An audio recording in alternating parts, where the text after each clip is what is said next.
Yes, it might be starting in Madhya Pradesh, but it's quite clear that the BJP is going to use this shock and awe tactic when it comes to forthcoming elections across the country. We're being told by our sources that what has happened in Madhya Pradesh is very likely to be replicated in Telangana, in Chhattisgarh, in Rajasthan. It's no secret that the assembly elections are going to be closely followed, especially after the results of the Karnataka polls. But what has truly set tongues wagging is the manner in which ticket distribution has been done for the Madhya Pradesh polls so far. So far, 2 lists of 39 candidates each has been released by the BJP. But in those 2 lists, among the 78 names, are 8 names that have set the corridors of power abuzz. Because these names are of 3 sitting ministers and 4 MPs in addition to a party general secretary. First, let's tell you who these people are. The primary name, the one name that everyone is talking about, is Narendra Singh Tomar, Union Agriculture Minister, who has been fielded from Dimani. Then there is Phaggan Singh Kolaste, who is MOS Rural Development. He is going to fight from Nivas. And finally, we have Prahlad Patel, who is the MOS Food Processing. Add to this the members of parliament. They are Ganesh Singh, who has been fielded from Satna, Rakesh Singh, who has been fielded from Jabalpur Paschim, Riti Pathak from Siddhi, and Uday Pratap Singh from Gadarwara. What is also significant is that BJP National General Secretary, who was hoping to get a ticket for his son, Kailash Vijayvargiya, has himself been told to fight from the Indore 1 seat.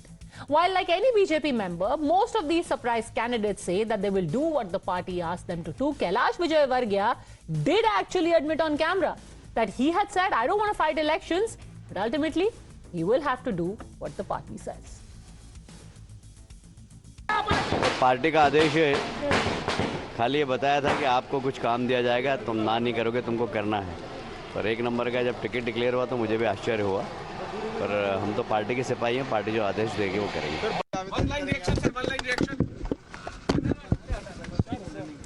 Chhindwara की इस विधानसभा के चुनाव में 2003 जैसी सफलता Bharatiya Janata party अर्जित करेगी। पूरी तरह से कांग्रेस का सफाया होगा। ये भ्रष्टाचार, भ्रम और भय का किला बनाने वाले लोग इस चुनाव में नेस्त नाबूद हो जाएंगे। ये मैं अपने संकल्प को दोहराता हूँ। सामूहिक नेतृत्व जो भारतीय जनता पार्टी के पास है, उसके किसी भी चेहरे को पार्टी आगे करेगी पर्याप्त है।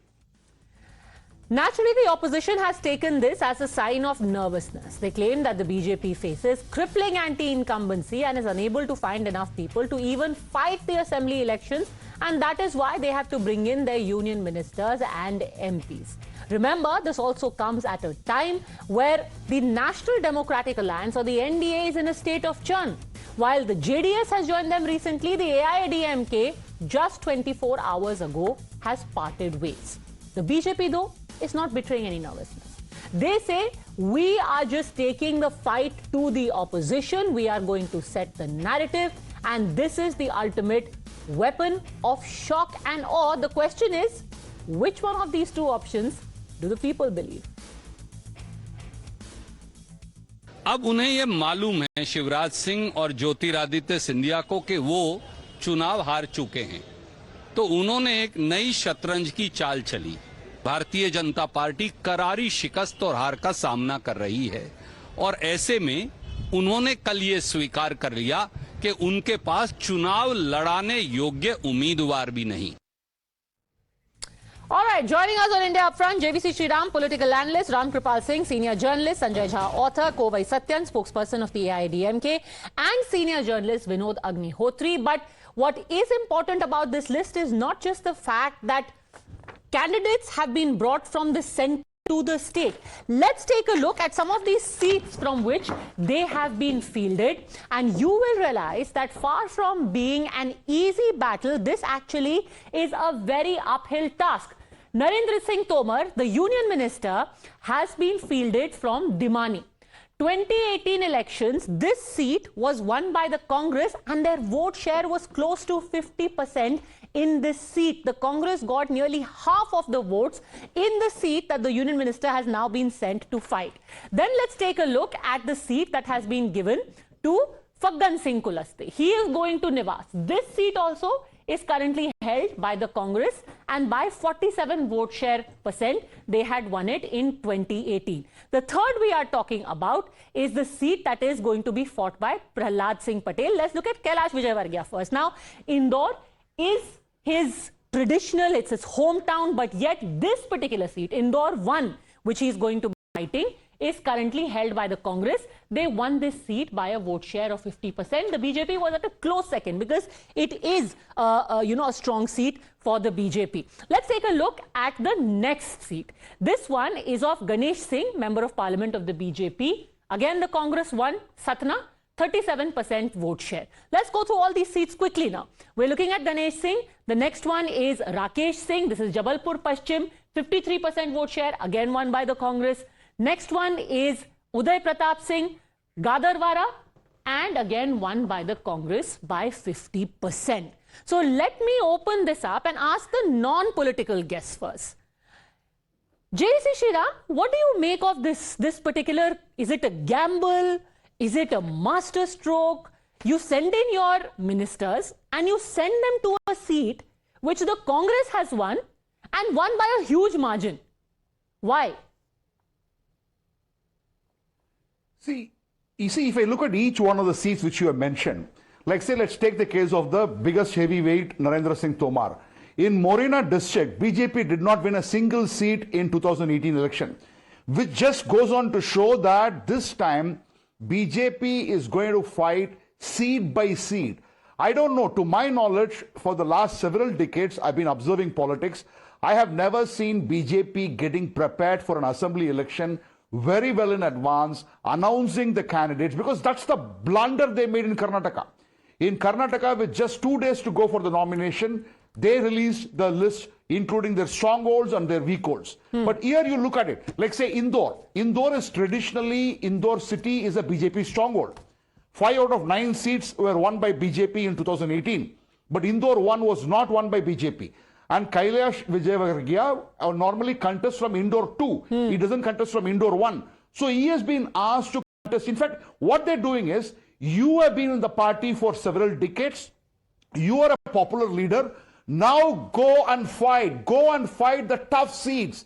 Now this is like sending somebody, in the cricket parlance, if I had to say, when the conditions are really tough, it is cloudy condition, but we trust you, go and bat and win for the team. And that's the message. No, hold on a second, JVC Sreeram, then are you admitting that the conditions are cloudy and the pitch is turning? Is this an admission that the conditions are cloudy and the pitch is turning?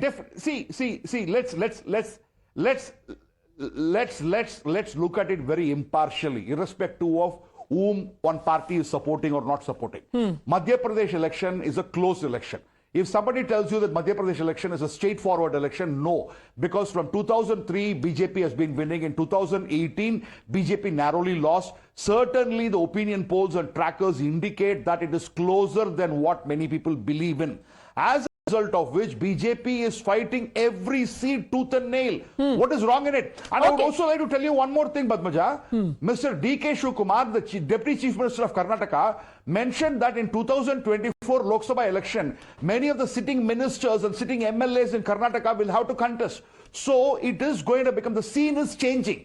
The picture is changing across the country. And no seat can be taken for granted by any political party. And that's the broader message that I can get from this particular decision which the BJP has taken, okay, Vinod, which I would welcome as a political analyst. Okay, Vinod Agnihotri ji, now as a layperson and a voter, what is the message that people will take? One, that BJP is now going in all guns blazing, or कि थोड़ा सा nervousness है, इनको candidates नहीं मिल रहे हैं, थोड़ा सा मामला फंसा हुआ है, and the voter reacts accordingly. जब उनको लगता है मामला थोड़ा सा फंसा हुआ है, they may also gravitate to the other side. What is the message coming across from this? I don't agree that the BJP is not getting the candidates. BJP के पास काफी लोग हैं चुनाव लड़ने के लिए, but BJP is trying to fight this election seat by seat, as my earlier panelist has said, and they don't want to कि भाई no stone unturned. आगे पछताना न पड़े कि यार ये कर लेते तो शायद ये हो जाता, क्योंकि election is very close, contest बहुत ज्यादा है, और जो 2018 का जो एक्सपीरियंस है बीजेपी का कि सिर्फ 6 सीट से 114 कांग्रेस और 106 बीजेपी सरकार पर चूक गई, तो बीजेपी 2018 को रिपीट नहीं करना चाहती, इसलिए उसने उसके जो हैवी वेट्स हैं उनको उतार दिया मैदान में। अब इसके 2 मैसेज हैं। पहला मैसेज तो यह है कि जो सारे हैवी वेट्स हैं उनको कहा गया कि भाई आप जाइए और पार्टी के लिए अपनी सीट, जो सबसे टफ सीट है, वो जिता के लाइए, और अगर आप नहीं जीत गए, अगर जीत गए तो जय और हार गए तो गए। तो ये मैसेज भी उनके लिए है, number 1। Number 2, not announcing the ticket of Shivraj Singh Chouhan. BJP has given the clear message that Shivraj Singh Chouhan is not the face from the BJP for the chief ministership. नहीं, आप ये कह रहे हैं कि कैलाश विजयवर्गीय, प्रहलाद पटेल, इन सबको लड़ा करके ये बताया जा रहा है कि ये भी मुख्यमंत्री बन सकते हैं, और शिवराज जी का अभी तक नाम अनाउंस किया नहीं है, although it's only 78 names, but अभी तक किया नहीं। ये मैसेज दिए, देखिए ये सारे पद्मजा जी, परंपरा रही है कि हमेशा इनकम्बेंट चीफ मिनिस्टर का नाम पहली लिस्ट में आता है, क्योंकि उसकी सीट पर कोई विवाद नहीं होता है। शिवराज जी का पिछले सारे चुनावों में नाम पहली लिस्ट में आता रहा है। इस बार चूंकि ये दुविधा है, ये असमंजस है, और ये जो नेता हैं ये अपने अपने क्षेत्रों में पॉपुलर हैं। नरेंद्र सिंह तोमर भिंड मुरैना से सांसद हैं, ये आपके कैलाश विजयवर्गीय का इंदौर और निमाड़ क्षेत्र में अच्छा प्रभाव है, प्रहलाद पटेल छिंदवाड़ा इलाके में बहुत अच्छा ओबीसी के बीच में जाने जाते हैं। तो हर वर्ग को संदेश देना कि शायद उनका नेता भी चीफ मिनिस्टर बन सकता है, उनका नेता भी चीफ मिनिस्टर बन सकता है, तो कार्ड ओपन रखो। जब कार्ड अगर ओपन रहेगा तो सारे लोग जुटेंगे, इसीलिए कोई नाम अनाउंस नहीं होगा। और शिवराज सिंह चौहान का नाम लास्ट में अनाउंस होता है कि नहीं होता, यह भी अपने आप में देखने वाली बात होगी। और इसीलिए जब प्राइम मिनिस्टर अपने स्टेज से शिवराज सिंह चौहान का नाम नहीं लेते हैं, तो this is also a message, ये भी एक मैसेज है मध्य प्रदेश की जनता के लिए भी और पार्टी वर्कर्स के लिए भी। पर Ramkripal ji, the other flip side to this is कि एक वजह होती है कि सारे हैवी वेट्स को एक साथ एक स्टेट में नहीं लड़ाया जाता है, एक वजह है कि प्रहलाद पटेल जी को सेंटर में भेजा गया था, क्योंकि अब शिवराज जी और प्रहलाद पटेल एक साथ नहीं रह सकते, नरेंद्र तोमर, ज्योतिरादित्य सिंधिया एक साथ नहीं रह सकते, एक मयान में 2 तलवार नहीं रह सकती। यहां आपने एक मयान में 8 तलवार डाल दी हैं।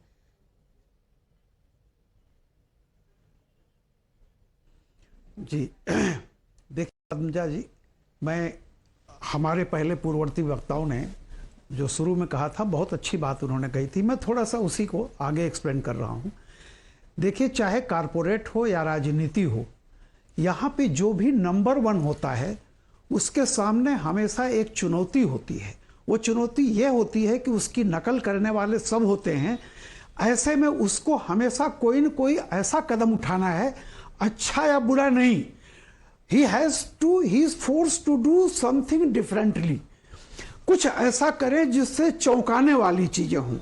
और ये बीजेपी में देखिए, ये जो कदम उठाया गया, इसके कई और चीजें हैं। पहली बात तो ये है कि जो ऑर्गेनाइजर में एक बात छपी हुई थी कि सब लोग अगर ये समझते हैं कि मोदी जी स्ट्रेंथ हैं, तो लीडरशिप की स्ट्रेंथ पार्टी की वीकनेस नहीं होनी चाहिए। और आज मोदी जी अगर वो चीज कर रहे हैं कि सारे बड़े नेता, कि आप लोग इतने दिनों से इतने बड़े पद पर हैं, लेकिन जैसा कि बीजेपी में हर आदमी कार्यकर्ता होता है, वो एक परिवार की तरह होता है, जहां पे एक डीएम भी है, एक सीईओ है और एक प्राइमरी का मास्टर है। जब वो घर में होते हैं सब बराबर होते हैं, हो सकता है किसी को फावड़ा चलाना पड़े और कोई चारपाई पर बैठा रहे, ये परिवार में सब बराबर होते हैं। तो ये बहुत बड़ा एक मैसेज है। और दूसरा मैं जो कह रहा हूं कि बीजेपी की बहुत बड़ी सफलता ये है कि वो अच्छा करे या बुरा करे, लेकिन वो चौंकाने वाला काम करती है। दूसरी बात, मैसेज देखिए ये है कि याद कीजिए 2014 में जब आए थे, उस सबसे पहला इलेक्शन महाराष्ट्र में हुआ था, दूसरा हुआ था आपका हरियाणा में और यूपी में हुआ था। तीनों जगह कोई चेहरा नहीं था, और जो चेहरे चुने गए थे उन चेहरों ने दोबारा भी सफलता हासिल की, चाहे वो योगी हो, चाहे फडणवीस हो, चाहे खट्टर हो। तो ये बीजेपी का कोई नया प्रयोग नहीं है, बहुत पुराना प्रयोग है। मुझे लगता है 5 राज्यों में बीजेपी कोई चेहरा नहीं उतारेगी, चूंकि मोदी को मालूम है कि 17 साल का जो शासन है उसमें पार्टी के खिलाफ भले एंटी इनकम्बेंसी ना हो, चेहरे के खिलाफ एंटी इनकम्बेंसी हो सकती है, तो क्यों रिस्क लेने का। आप पार्टी चुनाव के बाद, जैसे महाराष्ट्र में हुआ था, हरियाणा में हुआ, यूपी में हुआ, बहुत जगह पे, वैसे ही आप ये करिए। तो अभी दूसरा क्या है कि मोदी जी एक इतना हैवी वेट हैं, कोई चेहरा देने पर अभी गुटबंदी शुरू हो जाएगी, और बीजेपी में गुटबंदी ना हो इसके लिए सबसे जरूरी है केंद्रीय नेतृत्व आए कि मेरे पर भरोसा रखिए, चुनाव में भाग लीजिए, हार जीत तो लगी रहती है। 2018 में जो हुआ था उससे बुरा 2023 में नहीं होने जा रहा। Sanjay Jha, 3 takeaways. This is about beating anti-incumbency. This is about saying that, listen, get out onto the field and start working for the assembly elections. And 3, shock and awe. Shock and awe and tell the opposition, chalo, we've changed the game. Now fight. So you're muted. Please unmute yourself. I heard some spokespersons on the show earlier. Let me tell you very categorically that the BJP knows it is headed for a wipeout in the December state elections. And I'm saying so despite the fact that I happen to be rather conservative in nature. Nobody should predict, nobody should be arrogant. I don't think the Congress is being arrogant at all. But anyone who's followed Madhya Pradesh, Chhattisgarh, Rajasthan, Telangana and Mizoram will tell you there is a high probability, Padmaja, I'm not exaggerating, that the BJP will be getting 0 of the states. Now that even Rajasthan has got Sachin and Ashok Gehlot fighting together, there is a big catch-up happening there, and I can tell you it's already becoming a close fight even in Rajasthan. Where Madhya Pradesh is concerned, I have followed Madhya Pradesh politics for a long time now, and this is a corrupt government, it's an incompetent government. For a long time, the Congress itself was not fighting hard. When the Congress got its act together, you saw the results in 2018. It was, I think, Operation Lotus combined with some, I would say, not very smart political management by the Congress, which made Mr. Chouhan come back. The truth, though, is this today, that the BJP is seeing the straws in the wind. Modi's political brand at the regional level has diminished, and you can see it in Karnataka, you saw it in Himachal, states that were with the BJP, that the Congress rested with very handsome margins. I can tell you the state elections are going to send a message out loud and clear. The BJP without Modi is a very diminishing political entity in this country. Now you'll ask me a valid question. What is the implication of this for 2024? And I want to put one caveat at the beginning. Last time and this time is a different India. India is fatigued with the same old rhetoric and hyperbole. Last time he got the Pulwama bump, and we all know that that tilted the 2019 elections. But Satyapal Malik's comments cannot be ignored. I don't think the BJP really has any story to say. India is fractured socially and economically destroyed and politically corrupted and criminalized. I think it's about time Mr. Modi can see the writing on the wall. All these tricks are not going to work. They're out to get voted out in Madhya Pradesh, Chhattisgarh, Telangana. They are not even in the running. Mizoram, no chance after Manipur. Rajasthan is a close fight, but I'm very confident Sachin Gehlot will pull that off. Okay, JVC Sreeram, this is a sign of brand Modi diminishing, says Sanjay Jha, which is why these stunts.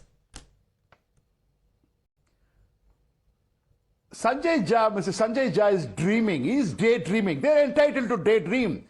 Although he is no more part of the Congress party, he has been suspended from the Congress party, but still he bats for the Congress party. Here is a Prime Minister who has probably delivered the economy on the jobs front. Poverty has reduced, and Madhya Pradesh has seen massive welfare programs. And we should also understand, in Madhya Pradesh, Shivraj Singh Chouhan won 3 record times. And last time also in 2018, the vote share of BJP was higher than the Congress party, and they don't remember that. And more importantly, I would like to ask Mr. Sanjay Jha one simple question. After 2019 elections, how many assembly elections did the Congress win? You just had 2 wins to show to your CV. One is Himachal Pradesh. You won by just 0.9% vote share, Congress party, not his party. And Karnataka, yes, in Karnataka there is always a change of government.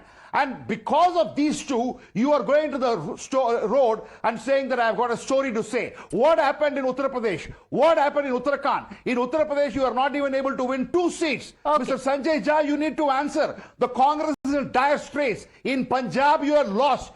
Uttarakhand, you're lost. In Goa, you're lost. And you're talking about Mizoram. In Tripura, 87% vote share. And just recently in the bypoll election, BJP had won. So, Mr. Sanjay Jha, before you make a comment, before you daydream, you are entitled to, but please understand, you are going to be in for a shock in Rajasthan. Okay. You are going to be in for a shock in Madhya Pradesh. Okay, too. let's not And go in into the Telangana, past. Let's look Congress towards is the not future, coming. It's because PRS is coming. what is happening right now gives us indication of the future. Vinod Agnihotri ji, आपको ये क्या लग रहा है, जो ये सीटों का चुनाव है, ना सिर्फ मंत्रियों को भेजा गया है, बट कांग्रेस की मजबूत सीटों पर some people are wondering if it's also an effort, जिसको कहते हैं cutting them to size.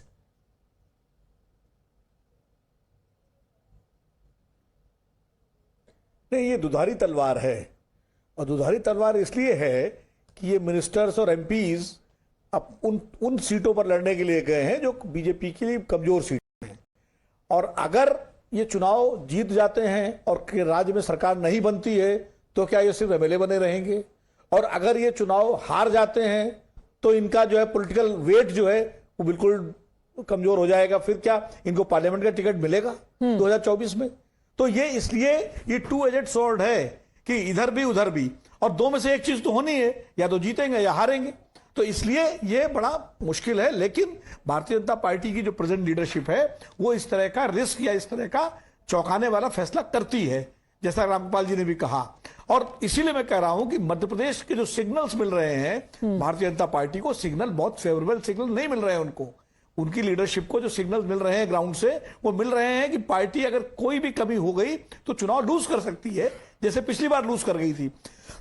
इसलिए वो नहीं चाहते हैं कि कोई भी मौका, कोई भी इलाका, कोई भी सीट छोड़ी जाए, और इसीलिए इनको भेजा गया है उन इलाकों में जो इनके प्रभाव क्षेत्र वाले इलाके हैं, लेकिन वो सीटें वो दी गई हैं जो टफ सीटें हैं, जहां पर कांग्रेस का वोट मार्जिन बहुत ज्यादा है।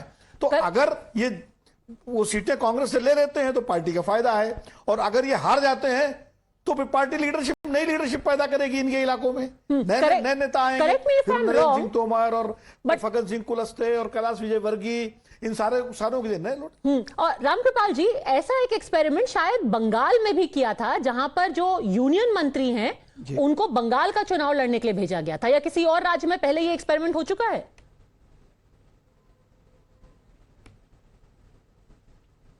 जी देखिए, बहुत जगह मैं एक बात आपको बता रहा हूं कि एक जो आपने बहुत अच्छा सवाल किया है कि ये एक्सपेरिमेंट, ये भी कहा जाएगा, ये बहुत अच्छा है किसी भी पार्टी के लिए कि वो समय समय पर ये जांच करती रहे कि हमारे यहाँ के हैवी वेट्स लाइबिलिटी हैं या असेट हैं।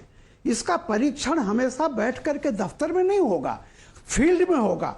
आफ्टर ऑल आप एक जिस राजनीति में है वहां इलेक्टोरल पॉलिटिक्स है, तो आपको जाना पड़ेगा फील्ड में। अगर आप लाइबिलिटी हैं तो सुधरने का मौका मिलेगा, आप असेट हैं तो प्रूव हो जाइएगा। ये बहुत अच्छी चीज होती है संगठन के स्तर पर। और मैं आपको एक उदाहरण बताऊं, 2012 में जब नरेंद्र मोदी गुजरात का चुनाव लड़ रहे थे, तब बीजेपी की टॉप लीडरशिप ये मानती थी कि केशु भाई Patel is asset for BJP, और नाराज हो गए थे। मोदी ने प्रूव कर दिया कि he is not asset, he is liability.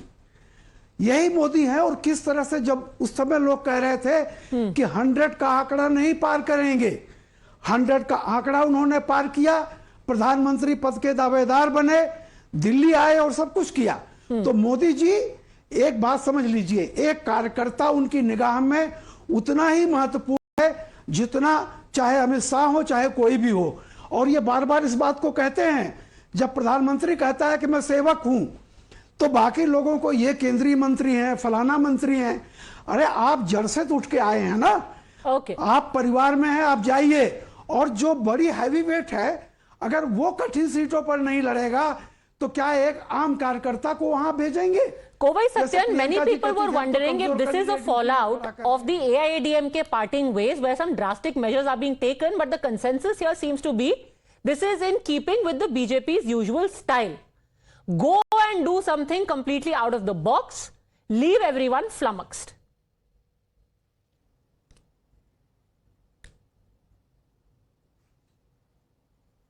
As far as the TN political landscape is concerned, the dynamics and narratives are set by AIADMK.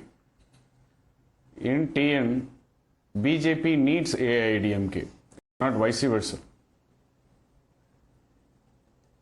So the Hindi heartland, the political demography and dynamics are different. Where BJP can gamble or do their permutation and combination of experiments, whatsoever it is. But as far as this part of the South is concerned, the dynamics here are totally different. Where in the school of politics in Tamil Nadu, BJP has just enrolled into the pre-KG. But you know, the norms and the terms are dictated by the headmaster, who is AIADMK. You know, when we're talking about shock and awe, that's also something that many people would say has happened in Tamil Nadu. Conventional wisdom was that the BJP needs to depend, or national parties need to depend on a regional party. That's what the Congress has done with the DMK. But for the first time, the BJP has decided to say, fine, we will part ways, we will grow up from the grassroots, even if it means sacrificing this alliance. And an alliance, by the way, which was nurtured by the Prime Minister himself. He reached out to Jayalalitha ji.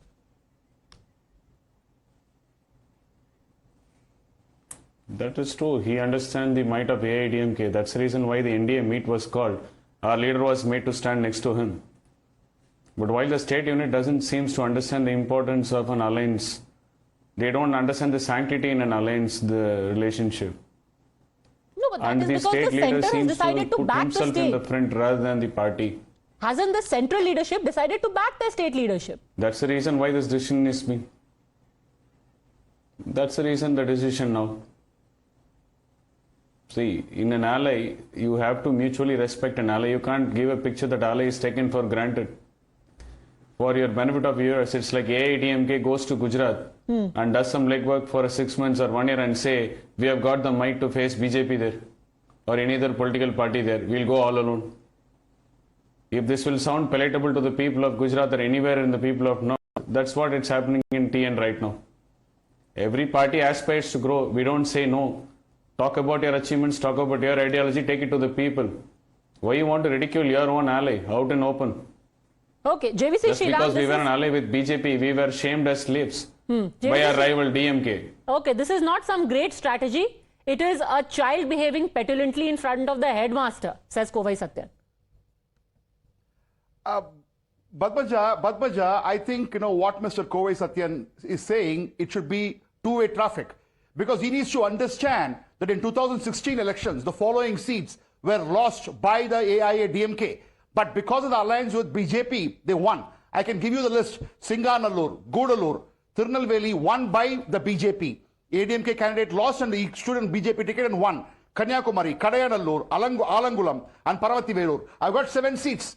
These 7 seats, 6 seats ADMK won because of the alliance with BJP. Now the same ADMK guys will come and say that because of us, BJP won 4 seats. Now the respect is a two-way streak. It's not a one-way traffic. And AIADMK needs to understand that maybe they were a bigger party. Maybe even today they're a bigger party. But the one which is diminishing is AIADMK and the one which is growing in Tamil Nadu is BJP. Maybe they peaked 40% in 2016. They might be coming to 22%. They need to recognize that BJP is no longer a 3% party. It is a double-digit party. And you give respect, you take respect. Because Mr. Kovai Satyan himself knows none other than Mr. Narendra Modi, the Honorable Prime Minister of India, gave that honor and respect to Mr. Edappadi Palaniswamy. But is that the way he would behave? When he makes the statement yesterday that they would never ever have an alliance with BJP. It is not going to happen. The same AIADMK will come and stand in front of BJP for an alliance in 2024 Lok Sabha election. Take it in writing from me, Padmaja, today. Okay, whether it be Madhya Pradesh, Sanjay Jha, whether it be Tamil Nadu, perhaps even in Uttar Pradesh and Bihar, we should just prepare ourselves then for more shock and awe tactics.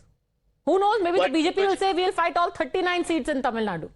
Well, let them. But here are the 2 points I want to mention, Padmaja. Number one, the trend of which way is the state likely to vote is evident in one very typical Indian political behavior.